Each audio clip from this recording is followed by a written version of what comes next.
Noodles রান্না করবো ডিম দিয়ে, তেল দিয়ে দিলাম।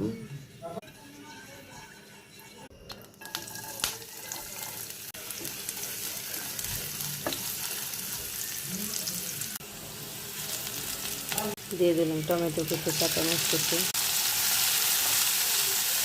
সামান্য সবজি, ডিম দিয়ে দেবো।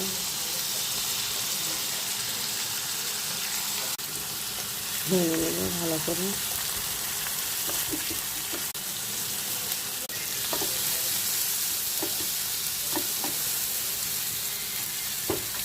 সামান্য তেল দিয়ে দিলাম। সিদ্ধ করা নুডলসগুলো ভেজে নেব